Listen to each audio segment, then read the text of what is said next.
Read Japanese Literature. My name is Allison Fincher. Read Japanese Literature is a podcast about Japanese fiction and some of its best works. All the works we discuss are available in translation, so you can read along if you want, and you can find out more at readjapaneseliterature.com. Today's introduction is going to be really short because we have a lot of content to cover. I'm excited to share today's story with you. I guess I almost always say that. Just allow me to begin with a brief observation. The stories we're discussing in this episode are explicitly political. They were written at a particular political moment in Japan, the 1920s and 1930s, a time of rising nationalism in the lead up to the Pacific War. But really, all stories are political, whether the politics are explicit or not. Every time we put words together into a narrative, we're choosing the way we tell the tale. Every story we've covered on RJL has its own context and politics, a context we've often discussed. And every book you read, whether translated from Japanese or not, is political in its own way too. Today we're discussing Japanese proletarian literature. Not necessarily because I share proletarian beliefs or because I think you should, but because proletarian literature is an important chapter in Japanese literary history. And Japanese history, period. We're also discussing Genzaburo Yoshino's How Do You Live, which was not written as a piece of proletarian literature. I think the two pair together well because the history and context of the proletarian literature movement gives us some context to understand what was so brave about Yoshino's novel when he published it in 1937. We'll start today with the historical context leading up to the rise of proletarian literature. We'll move on to a definition of proletarian literature and also the historical context leading to the fall of the proletarian literature movement. Patreon supporters will be getting treated to a little bit more history throughout. And then we'll talk about the life of Genzaburo Yoshino, again, not technically associated with the proletarian literature movement, but a man who spent time in prison alongside some of the members of the proletarian literature movement for holding some of the same ideals. We'll finish with a long discussion of Yoshino's novel, How Do You Live? Patreon supporters will get some more bonus content about Studio Ghibli's movie, How Do You Live? Or The Boy and the Heron, and the understated connection between the novel and the film.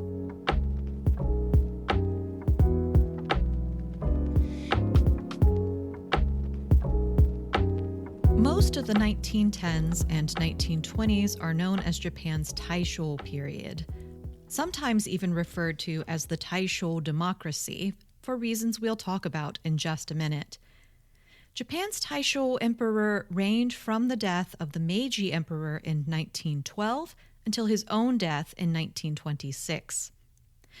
The Taisho emperor was never a physically strong man.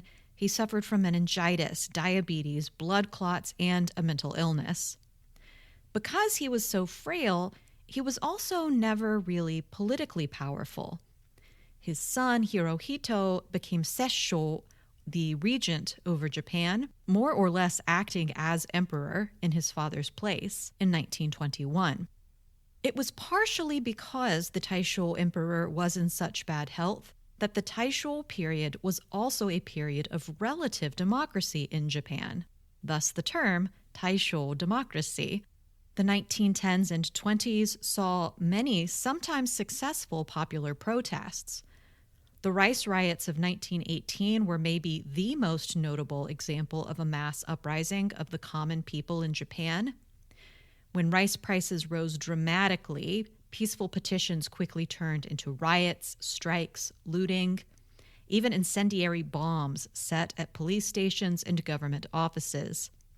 Something like 66,000 workers were ultimately involved, 25,000 of whom were arrested.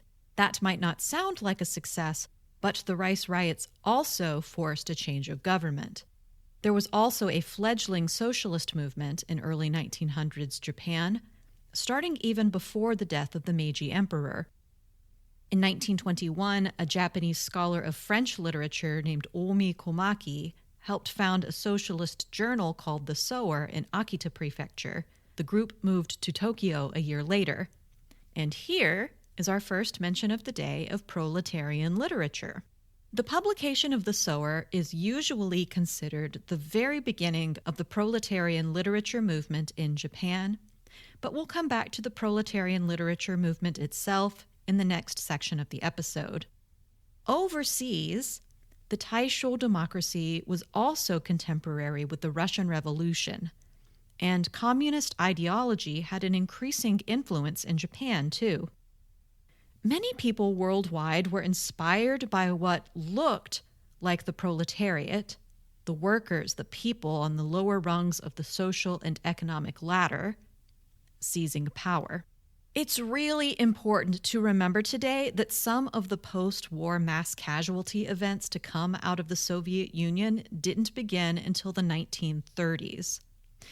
I'm thinking of events like the Soviet famine of 1930 to 1933, which killed somewhere between 6 and 9 million people and nearly killed another 50 to 70 million. But in 1922, it looked like something admirable and world-changing might be happening in Russia, and a Russian-style communist revolution might be an answer for the degrading working conditions for many of Japan's factory workers and farmers. The Japanese Communist Party was founded in 1922. Finally, you might say that this pro-democracy period that took place during the Taisho Emperor's reign culminated in a piece of legislation that looks pretty darn democratic. In 1925, the Diet, Japan's legislative body, granted universal male suffrage. Up to that point, only men who paid a certain amount in taxes had the right to vote. Now men could vote regardless of how much they paid in taxes. Before the passage of the universal male suffrage law, 1% of Japan's population was eligible to vote. After its passage, 20% was. But the Taisho period, this supposedly democratic moment in Japanese history, was also a period of political repression, especially after Hirohito became Sessho in 1921. For example, the Great Kanto earthquake of 1923 set off a period of violence and a government crackdown in Tokyo. That earthquake and the fires it caused killed as many as 150,000 people. Some ethnic Japanese people responded to the chaos after the quake with xenophobic violence against ethnic Koreans. False rumors spread that armed Koreans were committing arson and robbery, even using the opportunity to poison wells in revenge for the way the Japanese were treating them. In response to these rumors, mobs beat and murdered huge numbers of people. The government reported 231 Korean deaths in the first week. Independent reports ran as high as 6,000 to 10,000 deaths. Some of the people killed included people who were mistaken for Koreans, Chinese, Ryukyuans, or Japanese speakers of regional dialects. The government also cracked down against leftists. That journal, the early example of proletarian literature, The Sower, was forced to close after it published an expose about the brutal treatment of Koreans and leftists after the earthquake. Probably the most consequential act of repression in the mid-1920s was the passage of the Peace Preservation Law in 1925. Again, the same year the Diet passed the Universal Male Suffrage Act. The Peace Preservation Law allowed the Toko, the special hire police, to suppress socialists, communists, and anyone trying to alter the kokutai of Japan.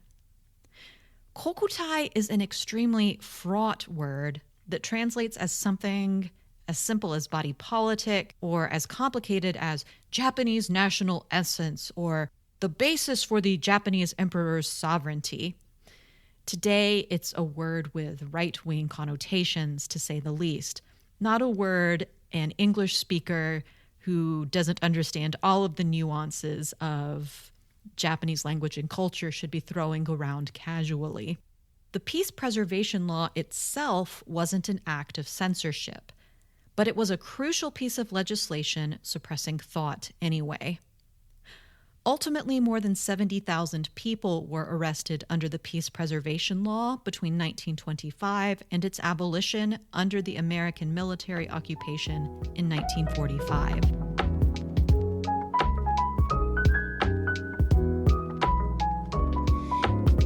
It's in the context of what we've discussed so far, a period of relative democratization and then the beginnings of repression, that Japanese proletarian literature emerged. First, let me point out that proletarian literature is an international movement. The Soviet Union held a meeting of proletarian writers in July 1924. The Soviet government made an international appeal to writers and artists to help fight to liberate the proletariat.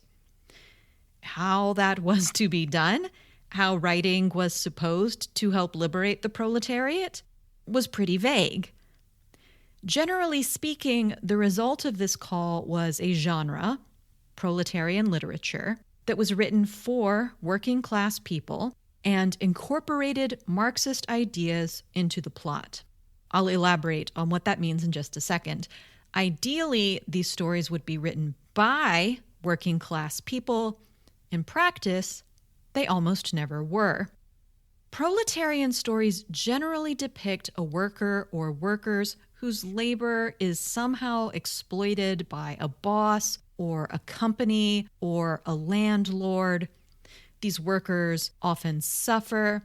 Their suffering is sometimes described in great detail, often in ways that evoke a great deal of emotion in the reader. They almost always have a moral or at least a conclusion they're drawing the reader toward.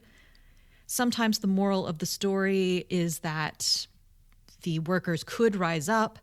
Sometimes the moral is that capitalists are villains. Sometimes there isn't a moral or a conclusion, just a depiction of proletarian suffering. But the defining element here is that proletarian writing is supposed to recast characters' suffering in a Marxist framework. Capitalism causes the proletariat to suffer. It's the wealthy, the people who own the property, the people who own the means of production, who cause the working class, who cause the farmers to suffer. Revolution is the only solution. Doing research, I encountered essentially two narratives about proletarian fiction. One is that proletarian fiction is universally terrible. It values ideology far over the story or the style. Don't bother reading it unless you're a researcher. Alternatively, all proletarian is good. Isn't it wonderful that such a thing as proletarian writing exists? Let's not put too much consideration into its artistic merit. There are far more sources that reject proletarian literature out of hand than otherwise. Coincidentally, proletarian writers in Japan were having the same argument amongst themselves 100 years ago. Is the story or the lesson more important? How can we balance the important lessons of Marxism with good storytelling and good writing? You can find a more moderate account of Japanese proletarian writing in For Dignity, Justice, and Revolution, an anthology of Japanese proletarian literature edited by Heather Bowen-Struck and Norma Field. It has been an invaluable resource for this episode. Thank you to the Blue Sky followers who pointed me in its direction. Bowen-Struck and Field emphasize an important point about these writers that sometimes gets omitted when other people think or write about them. These were writers who didn't just put pen to paper. To use activist terminology, they were doing the work. In addition to writing, they were also on the ground as organizers and activists, truly trying to help the people they were writing for and about. Again, sometimes the holistic nature of their project gets left out of the story of proletarian literature. And I think if we leave their work out of the story, it diminishes what they were trying to accomplish. The proletarian stories I read in For Dignity, Justice, and Revolution aren't great literature, but they're certainly readable popular fiction, and that's what they're meant to be. For example, I read by the female proletarian writer Takako Nakamoto. The story is translated by Brian Bergstrom. It's about the wife of a drunken worker at a lumber mill who can't support her family of 7, especially because her husband drinks his salary. It was a better and much more believable story than an Osamu Dazai story about a woman in a similar scenario. Dazai's 1947 story, Villon's Wife, is written from the wife's perspective as she sympathetically praises him for leaving her alone to care for their disabled son without him. I don't find that particularly plausible, but I also just hate that story. Maybe I'm not being fair. You can read the story for yourself, translated by Donald Keene in the collection Early Life. The story Shoal, Shawl, I'm from Georgia, and I still struggle with the pronunciation of the WL sound at the end of words. The story Shoal is by Sunao Tokunaga, and it's translated in the collection by Samuel Perry. It's sentimental and a little silly, maybe, but it's also charming. It's about a woman who can't buy a new shawl for the winter because her company decided to deny her a promised Christmas bonus. Her boyfriend is giving her the courage to speak up at a workers' organizing meeting. The proletariat must fight a brave battle to protect our everyday lives, he reminds her. We've already mentioned The Sower, that 1921 socialist journal that's sometimes considered the starting point for Japan's proletarian literature movement. Of course, it's a few years before the official Soviet call to begin an international proletarian literature. The Sower certainly did include fiction, both Japanese and foreign literature in translation, but it's clear that The Sower's purpose was also explicitly political. Every single issue included an oath. Behold, we fight for modern truth. We are the masters of life. Those who deny life are ultimately not modern men. We defend the truth of revolution for the sake of life. The sower has now arisen, with his comrades all over the world. The revolution in question here was almost certainly the one that had taken place in Russia.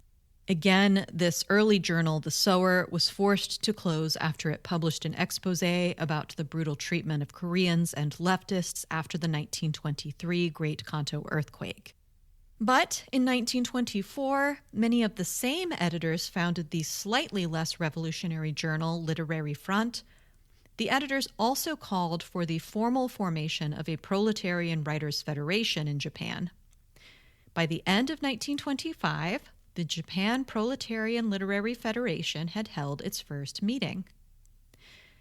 1928 saw the debut issue of Battle Flag, which became the leading proletarian journal. It had a print circulation of more than 20,000 copies, and these issues were often passed on to many new readers, even though the journal was also frequently banned. Here's a fun side note. You may have heard of the Japanese bookstore Kinokuniya. It's a huge chain in Japan. In English-speaking countries, it's one of the most reliable sources of Japanese novels in translation, and also manga and Japanese stationery. There are actually 17 Kinokuniyas in the U.S. now, one of which opened in Atlanta not that long ago. This makes me very happy. Anyway, Kinokuniya was founded in 1927, and it successfully competed against its more established rivals in part because it carried proletarian journals like Battle Flag. The day a new issue of Battle Flag would come out, Kinokuniya would open early. Customers showed up before the police came to confiscate almost every new issue of Battle Flag around noon. There are dozens of important proletarian writers. In the interest of time, I'm going to mention just a few. Denji Kuroshima was born in 1898. He was actually a member of the proletariat, a farmer, one of the few members of the actual proletariat who was a participant in the proletarian literature movement at all, and especially in Japan. Intellectuals tended to think of factory workers before farmers as their main examples of the working class. Maybe predictably, this group of intellectuals who looked so desperately for a real worker whose work they could promote looked down on poor Kuroshima because he looked and acted like a farmer. When he talked about his childhood, he reported that anyone interested in literature in the village where he grew up was ostracized as a traitor. He eventually moved to Tokyo, where he worked for a construction firm, edited a poultry journal, studied French. He cheated on the entrance exam to Waseda University by having someone else sit the test for him. If he had successfully completed his education, he would no longer be considered a member of the proletariat, but he was drafted into the military before he had really any time at all to take his classes. He spent a little more than a year in a futile fight against Russian forces, and he was forced to return home and farm because he became ill with tuberculosis. He began publishing stories in 1925. By 1932, other proletarian writers, ones who weren't actually members of the proletariat, were accusing him of being behind the times. So he soon returned to his remote birthplace, where he spent the rest of his short life, and he died in 1943 at only 46 years old.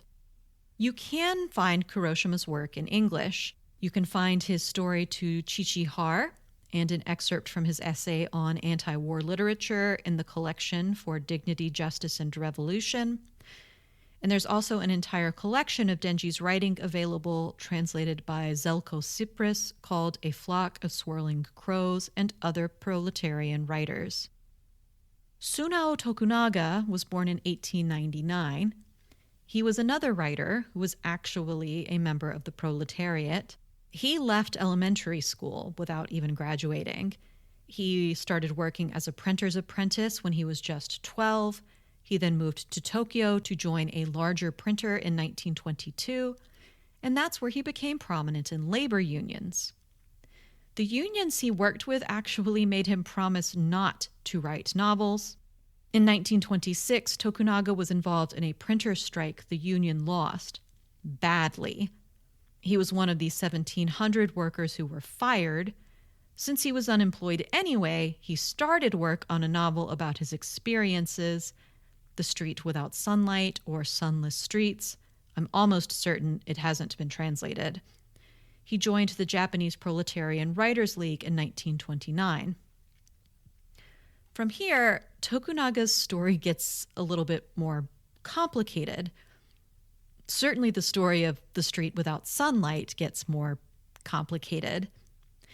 After Tokunaga joined the Japan Proletarian Writers League, he showed the manuscript of The Street Without Sunlight to Fusao Hayashi. Fusao Hayashi is an odd duck. He was one of the most influential members of the proletarian writers' movement.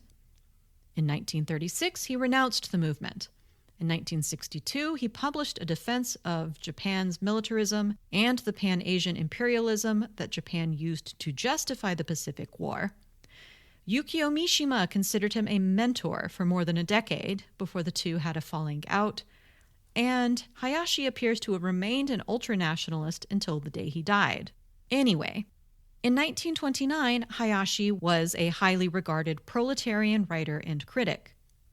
When Tokunaga showed Hayashi the manuscript of The Street Without Sunlight, Hayashi was dismayed to discover that this laborer had written a novel that read like popular fiction instead of high literature.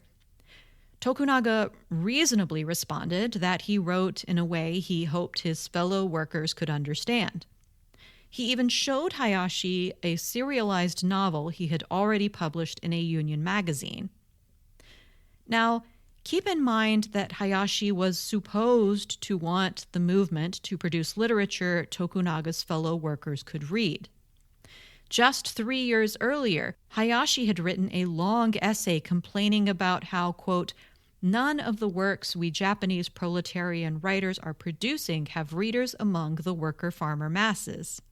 Our works ought to have their proper readers among the worker-farmer masses. Apparently, what Hayashi actually thought was that the worker-farmer masses should have better taste. When he read Tokunaga's reasonably popular earlier writing, he pronounced the novel 100% trash. Hayashi loaned Tokunaga the translation of a Russian literary novel he wanted Tokunaga to imitate. Days later, Tokunaga sadly conceded he couldn't write like Fyodor Gladkov. Hayashi then rewrote portions of the book and encouraged Tokunaga to use his example to rewrite the rest himself. This account comes mostly from Hayashi's own memoir. Of course, it's not flattering either way. We also know from the same memoir that Hayashi held Tokunaga in contempt, calling him a coward and an opportunist. You can find Tokunaga's work in For Dignity, Justice, and Revolution, that Emoto's story Shawl I mentioned earlier, and a nonfiction essay about the achievements of Japan's proletarian literature movement. There were a number of fascinating women involved in the movement. I got to this point in my note prepping and wished I had left more time to talk about them, but one such writer was Kazuko Murayama.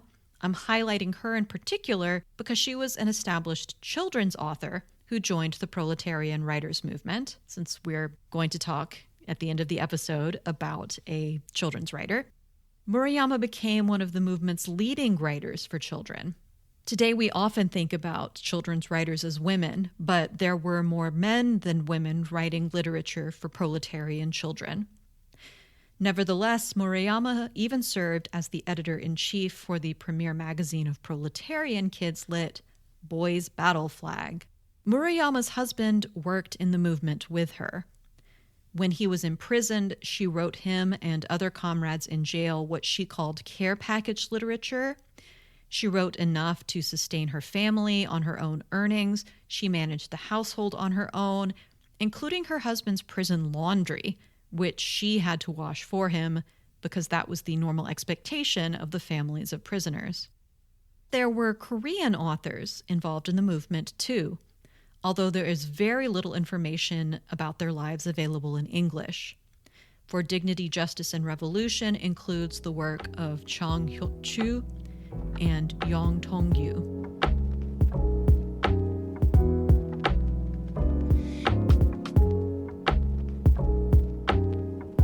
It's difficult to summarize how a nationalist movement comes to power.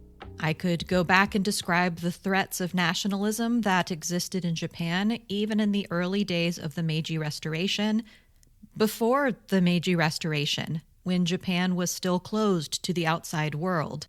I can certainly point to the rise of Imperial Japan, how it was driven, at least in part, by European and American imperial aggression in Asia.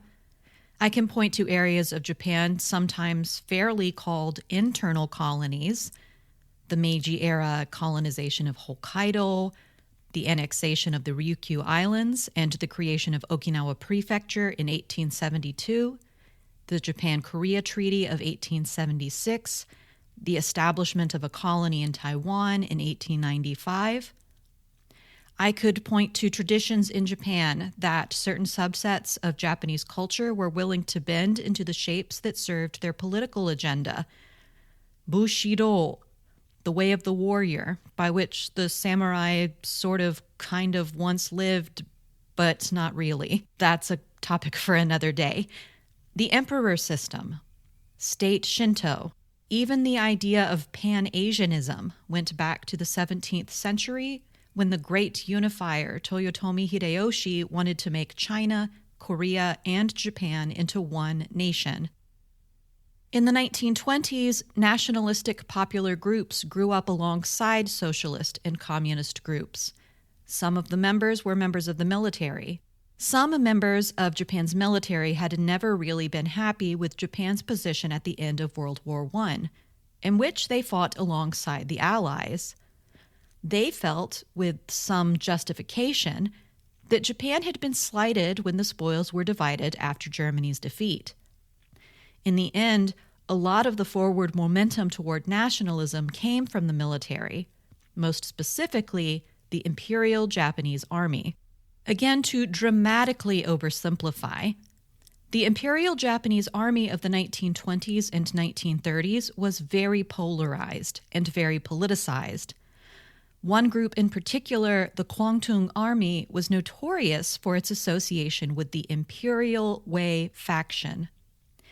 Many of its senior leaders wanted to overthrow the civilian diet in favor of a Showa restoration. Showa was the regnal name of Emperor Hirohito. After a Showa restoration, Hirohito would then ideally reorganize society and the economy based on fascist principles. In the American military, the name for the Kwantung Army would be something more like the Kwantung Corps, I believe. I'm not up on my military designations. The important point here is that the Kwantung Army was supposed to be an entirely subordinate subgroup of the Imperial Japanese Army. The Kwantung Army was also known to act not only without orders, but sometimes in direct violation of orders from mainland Japan. But its leadership was never punished. In 1931, the Kwantung Army engineered the invasion of Manchuria in northeast China. Members of the unit bombed a train line. The bomb was so harmless, a train passed by moments later without harm. Immediately, the Kwantung Army used the incident as a pretext to invade Manchuria. The 5-month invasion killed around 16,000 Chinese combatants and more than 4,000 Chinese civilians. After the invasion, the Imperial Army claimed it felt it had no choice but to follow through with a pacification campaign. It began that campaign at the end of 1931, and Japan officially established the colony of Manchukuo in 1932. Now that Japan was more or less officially at war, the public got behind the military. Nationalistic fervor took hold. Right-wing members of military leadership consolidated their power. Violence against leftist elements seemed more justifiable than ever, and the end of the proletarian literature movement was at hand. One more factor helped to tip the Japanese people's sympathies: the Great Depression. The October 1929 New York stock market crash caused a global economic crisis. Paired with some recently implemented economic strategies in Japan, the result was disaster. The disaster was especially keen for farmers. The price for rice and barley fell by almost half between 1929 and 1931. The middle and working classes went looking for someone to save them. They didn't go looking to the long vilified communists and socialists. They went looking to the nationalists, who gave them something to celebrate, new territories to conquer that the people were promised would bring new economic opportunity. Historian Andrew Gordon says, quote, "Most ordinary Japanese people, as well as elites, greeted the events of 1931 through 1932, the events in Manchuria, with unrestrained joy." Probably inevitably, Manchukuo and Japan's other colonial holdings never produced the period of prosperity Japan's middle and lower classes had been promised. The invasion of Manchuria came with the most brutal crackdown against leftists yet, a crackdown that effectively broke the proletarian literature movement. Over 10,000 leftists were arrested in 1931, including Genzaburo Yoshino, as we'll discuss. Almost 14,000 leftists were arrested the following year. There was a round of arrests of proletarian writers in the spring of 1932. The writers arrested included the husband of children's writer Yuriko Miyamoto. This is when she began writing that care package literature. A month later, the Tokko actually broke up a meeting of the Japan Proletarian Writers League, which drove many of its remaining members underground. On February 20th, 1933, the Tokko captured a well-known proletarian writer named Takiji Kobayashi. Kobayashi had grown up in a port city in Hokkaido, Japan's northernmost island. His generous uncle paid for his education, and while he was in school, he learned to love Russian literature. He tried to enter Tokyo University in 1922, failed the entrance exam, returned to Hokkaido, and took a job as a bank clerk. Over the next 5 years, he slowly became more involved in politics and joined a Hokkaido-based proletarian writers group. He also helped support a dock workers' strike. Kobayashi's breakout came in 1928.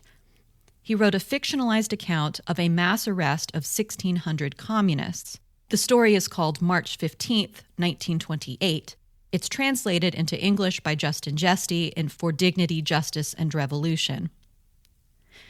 Kobayashi was briefly arrested in 1930, and the Tokko specifically brought up the story March 15th, 1928. They taunted him about, quote, all those exaggerated half-truths, and how he sure did make them look bad, didn't he?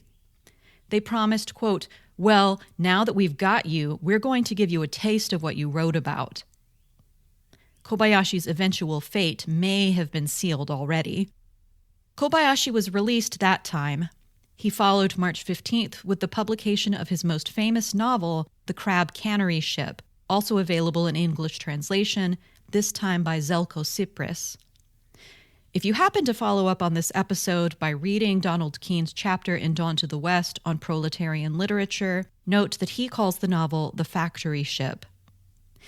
The Crab Cannery Ship is sometimes considered an exemplar of proletarian literature, especially because it doesn't have one hero. The hero is the workers on the ship as a group, the proletariat. Again, Kobayashi was arrested on February 20th, 1933. The next day, the Tokko announced he was dead. A heart attack, they claimed. When his body was returned, it was obvious the man had been tortured to death, even though no hospital dared to perform an autopsy. Kobayashi became, deservedly, I think, a martyr to the cause of proletarian fiction. But he also became the warning the Tokko clearly wanted him to be, and the proletarian literature movement barely survived his death. The Proletarian Writers League voluntarily disbanded in 1934. A huge number of Japanese communists, socialists, and proletarian writers chose to commit tenko. Tenko is usually translated as conversion. It might more accurately be translated as reorientation. In 1933, two prominent writers serving life sentences issued a joint letter renouncing their allegiance to the Communist International. Other leftists under arrest quickly followed. Japanese authorities went so far as to circulate their statements in its prisons. The tenko of those two men led to more than 500 others. It's estimated that almost 95% of imprisoned leftists made declarations of tenko. Many later claimed, believably, that they never seriously recanted their beliefs. The authorities seemed to understand that their statements were not sincere and not really care. The important thing was that they were able to publish that these writers who had so long claimed this kind of ideological superiority renounced their faith and their beliefs. Donald Keene notes that European and American writers who renounced communism tended to mean it. But, quote, most of the Japanese were still convinced, even after their professed change of heart, of the truth of communist doctrines, and tried in every way possible to maintain their faith. For those who were still sincere leftists, tenko was surely a painful and difficult act. Of course, some tenko were clearly sincere. Fusao Hayashi's was. He spent the rest of his life as a nationalist. Nationalism can be a powerful lure. And there were other issues at stake here, not just their lives, but more reasons to begin questioning communism. Even for those who would never bring themselves to support nationalism or the Japanese imperial project, news was beginning to trickle out of the Soviet Union about just how deadly Joseph Stalin's version of communism was turning out to be, for example. A few socialists and proletarian writers got by without making a tenko or spending the war in prison, or worse. As we'll discuss in just a minute, Genzaburo Yoshino served his time and managed to write this just massively subversive book without anyone noticing just how subversive it was for half a decade. Fascists really don't do well with subtlety or stories. We talked about Tsunao Tokunaga, the actual proletarian who had the run-in with Fusao Hayashi. He withdrew from the Proletarian Writers League in 1933 and asked his publisher to take The Street Without Sunlight out of publication in 1937. He said the novel was not appropriate because of the national emergency, by which he meant the beginning of the Second Sino-Japanese War. Donald Keene says that the prose he wrote from 1937 to 1945 was essentially inoffensive. Tokunaga claimed his work was also subversive. I don't think it's been translated, so I can't tell you one way or another. But I can tell you that at the end of the war, Tokunaga almost immediately reunited with the proletarian writers who remained devoted to the cause. Together, they founded the New Japanese Literary World, and Tokunaga reauthorized the publication of his most famous novel. Tokunaga even represented Japan at the 1954 Congress of the Soviet Writers' Union. Tokunaga's life is evidence of one final chapter in the story of proletarian literature that sometimes gets omitted. As early as 1945, some proletarian writers, even writers who committed tenko, immediately returned to their work. We've discussed before how the earliest days of the U.S. occupation were relatively open to leftist thought. That changed fairly quickly, and some of these writers found their work once again censored, this time by American occupation forces. You'll see in just a minute that Genzaburo Yoshino was censored by the U.S. too. When the U.S. pulled out of Japan in 1952, some of the pre-war proletarian writers were among the staunchest advocates of leftism and progressivism in Japan. They started new journals, published their pre-war work. It wasn't until the failures of the Summer of Rage, Japan's rapid economic growth, and other geopolitical changes of the 1960s dramatically reshaped the political landscape in Japan that proletarian writers truly lost their influence. So it's absolutely clear that many of these writers didn't think of tenko as a meaningful renunciation at all.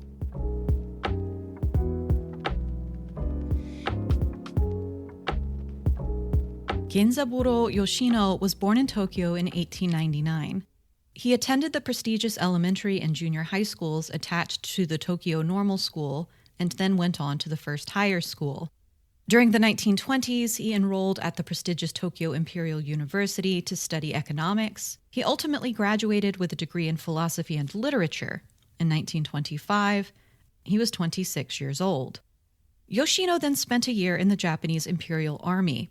He held the rank of infantry second lieutenant when he was discharged. In 1927, he took a job at the Tokyo Imperial University Library, and that's when he became active in Tokyo's socialist circles. Again, he wasn't specifically involved in the proletarian writing movement, but in socialist thought and socialist politics. In a crackdown against leftist thought in 1931, he was arrested for organizing a Communist Party meeting. Because he was still registered with the army, he was court-martialed and sentenced to 4 years in prison. Yoshino's friends became very worried about his physical and mental health, so they contacted writer Yuzo Yamamoto. Yamamoto not only visited Yoshino in prison, he also got Yoshino's sentence reduced to 18 months in prison with 3 months probation. After Yoshino's release, he couldn't go back to his job at the Tokyo Imperial University Library. It was also difficult to find other work to do instead. So, in 1935, Yamamoto hired him as the chief editor on a 16-book series called The Japan Young Citizens Library, published by Iwanami Shoten. The idea behind the series was to give kids access to information that was being cut from public school curricula in a wave of nationalistic fervor. These volumes definitely weren't proletarian writing. They weren't supposed to appeal to the children of farmers and factory workers, although nothing about the volumes would specifically exclude farmers or factory workers, and nothing about them celebrated nationalism or capitalism. They were volumes about science, literature, art, sports. And the first 15 of these 16 volumes were all non-fiction. How Do You Live was originally supposed to be a non-fiction publication too. And actually, Yuzo Yamamoto was supposed to write it. But Yamamoto came down with a debilitating eye condition. And he realized censors weren't going to allow the Japan Young Citizens Library to continue publishing the kinds of nonfiction they had been publishing. To evade censorship laws, Yamamoto successfully convinced Yoshino to write a novel instead. Even as a novel, Yoshino was able to stick to the series' original intentions for the book. Bruno Davosky, who translated How Do You Live into English, said in an interview that Yoshino had hoped the book would be, quote, a defense of pacifism, of independent thought, and of the humanities in the face of the rampant militarism, authoritarianism, and censorship of the period. And the novel is all of those things. Navosky has said that he came away from the translation project with an immense respect for Yoshino and his work. It took courage and determination to do work like this at the time he was doing it. I hope all of the context about the proletarian writers' movement and the 1930s in Japan has helped you understand just how right Navosky is. How Do You Live debuted in 1937. Yoshino's credentials as the editor at Iwanami Shoten apparently stood him credit. By 1939, he was working as a lecturer at Meiji University, but even so, throughout World War II, he continued developing his own theory of humanism. After the war, in Navosky's words, Yoshino went on to, quote, a lifetime of work devoted to pacifism and the humanities. Yoshino took an anti-war, pro-peace stance in the immediate after-war period. In 1959, he helped found the Society for Criticism of the U.S.-Japan Security Treaty. He was active in the Anpo protests that were such an important part of the Summer of Rage. I don't have time to go back into the Summer of Rage today. You can hear the whole story in the Season 3 episode, The End of the World, Japanese Apocalypse, Part 2. Yoshino also worked in educational publishing for the rest of his life. Genzaburo Yoshino died of emphysema in 1981. He was 82 years old. How Do You Live is an extraordinary book. Again, it was published in 1937, but it is still widely read today. New York Times critic Adam Gopnik was assured every summer reading list for Japanese 13-year-olds includes How Do You Live. Acclaimed anime director Hayao Miyazaki of Studio Ghibli announced in 2016 that he would be coming out of retirement to make a movie drawing inspiration from How Do You Live. The movie didn't play out the way anyone expected, but the next 2 years, Yoshino's original novel cracked the top 10 best-selling books list in Japan. How Do You Live was adapted into a manga in 2017, and the manga was also a top 10 bestseller. The novel has had its difficult moments. Japanese censors removed it from circulation entirely in 1942. Even when it was returned to circulation after the end of the war, it was also censored by American occupation censors. They forced Yoshino to remove criticisms of capitalism and social class. These omissions have since been restored, and you can read all of Yoshino's originally intended ideas in Bruno Davosky's English translation. I do want to offer 2 words of caution about the English language translation of How Do You Live. One is, I don't think this is a book to purchase and just hand off to a primary or middle schooler. English teachers and librarians do a lot of math to guess what books match a given on-level reader's abilities.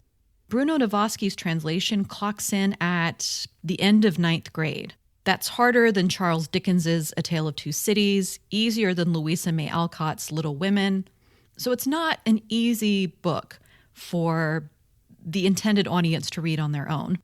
A lot like Little Women, How Do You Live makes a wonderful read aloud to share with a primary schooler or middle schooler. And there's also an audiobook available narrated by Brian Nishi. My other word of caution is that you can, and maybe should, skip the English language introduction. It was written by a man we now know has been credibly accused of sexual assault by many women over a period of decades. Sorry about that. I have to assume the publishers didn't know in 2021 either. How Do You Live opens at that crucial moment in a young person's life when he realizes that other people in the world are really people. I don't know if you remember this moment in your own life. Yoshino describes it in the protagonist's life so vividly.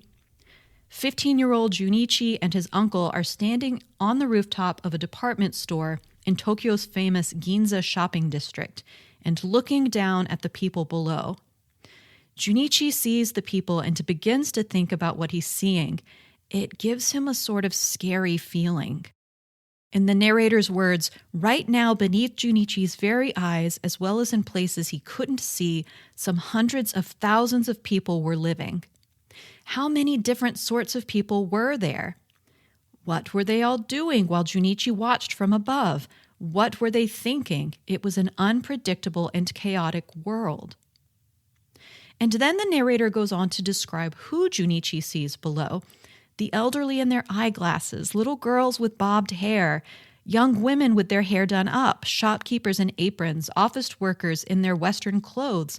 All manner of people were at once materializing before Junichi's eyes and again disappearing. Junichi realizes that he's looking down at these thousands of people, quite possibly more, who are, quote, thinking their own thoughts, doing their own things, and living their own lives. And then he shares all of these thoughts with his companion, his uncle. Later that evening, Junichi's uncle writes him a letter.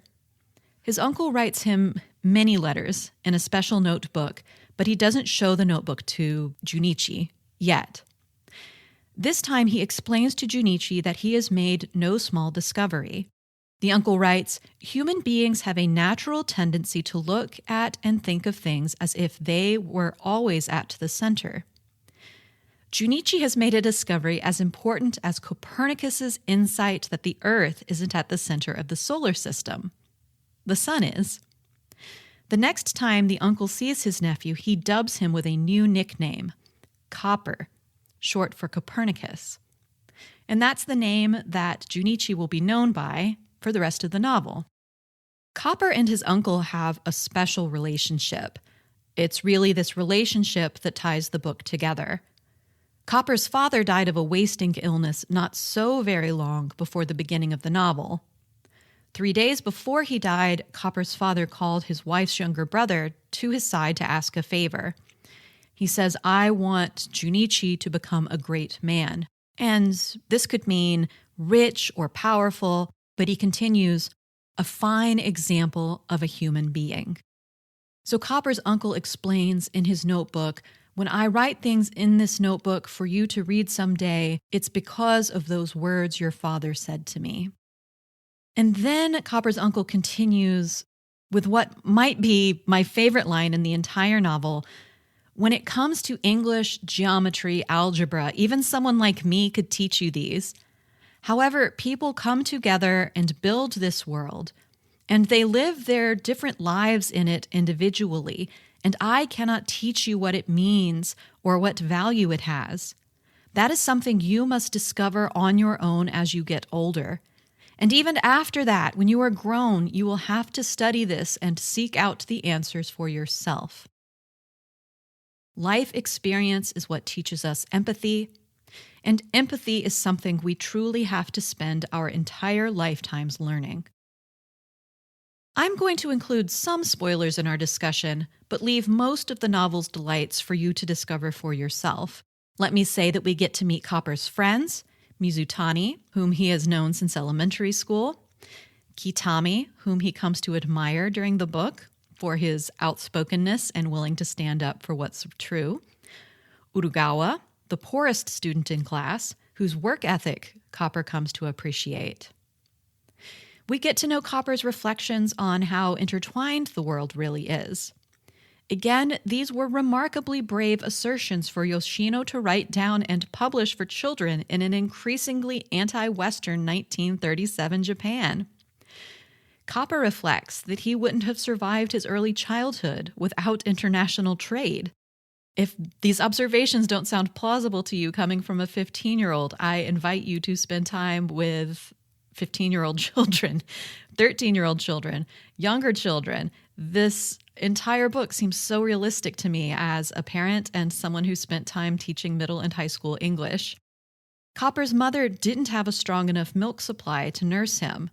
And I love the fact that a 15-year-old boy and his mother have been candid enough that he knows his mother couldn't nurse. Anyway, Copper's mother didn't have a strong enough milk supply to nurse him, so Copper needed milk.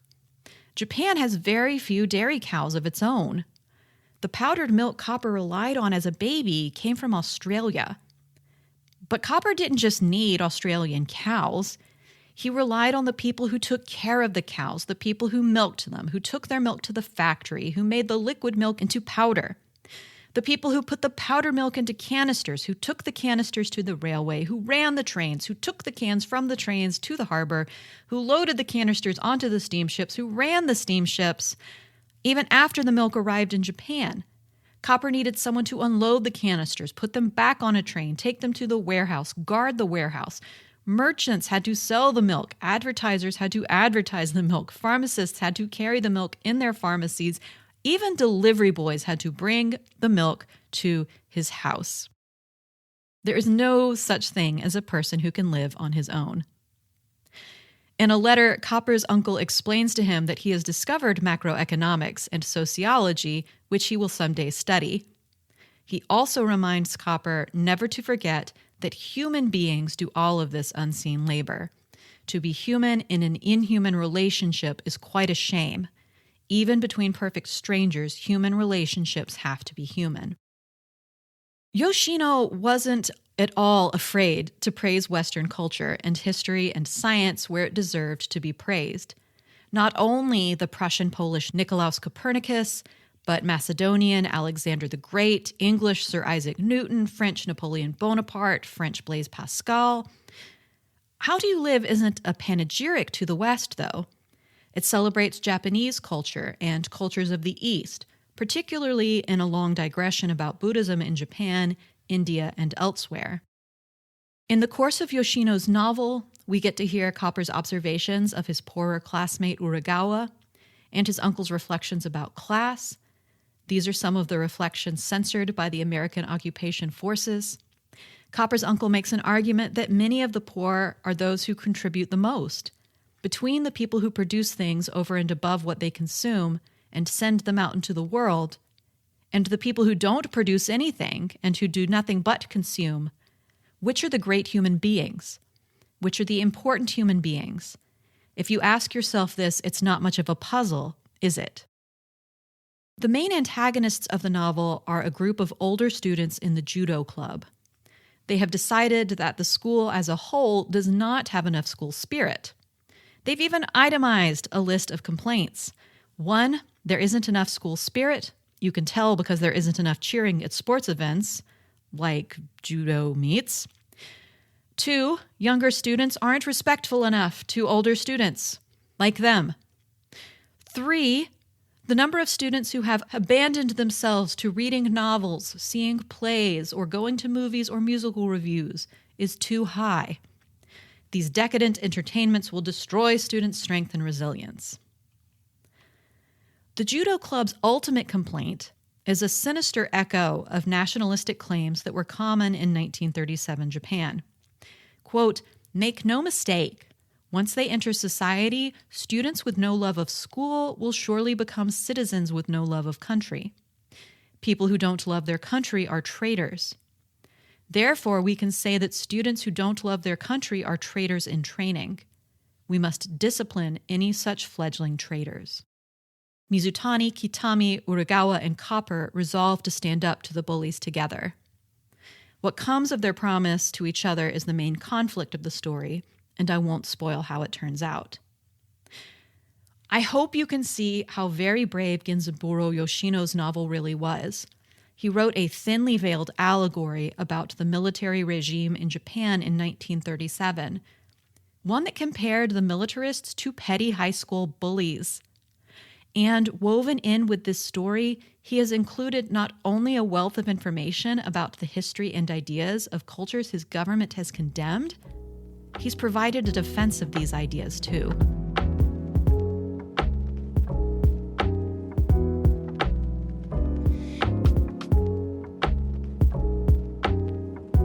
So, why should we read How Do You Live? Bruno Navasky is an American citizen, and he did the work of translating How Do You Live in the late 2010s. In his translators afterward, he notes that the novel might carry an essential message of resistance to brute authority and bullying. It certainly does.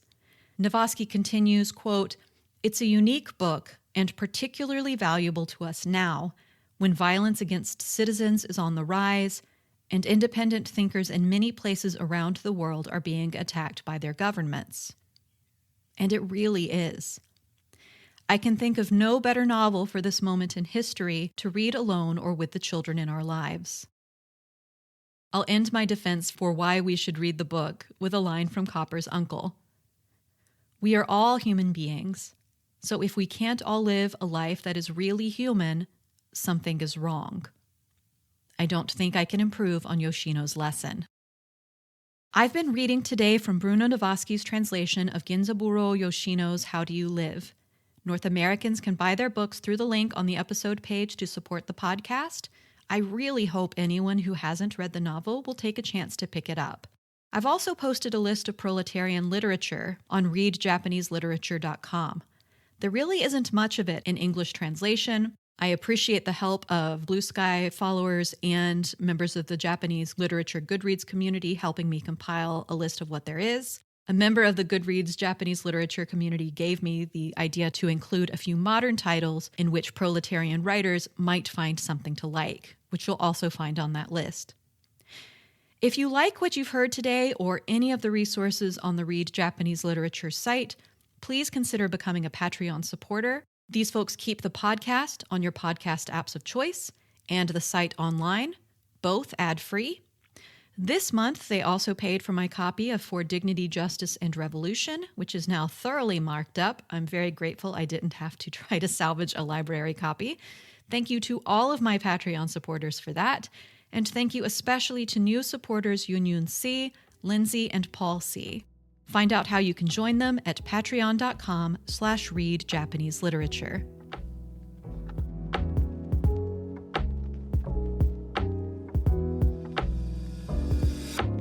We'd love to hear from you about the podcast. Reach us through Patreon, through the website, readjapaneseliterature.com, Blue Sky at readjapaneselit.bsky.social, Facebook through the link on the website, or just search Facebook for Read Japanese Lit, and YouTube /@readjapaneseliterature.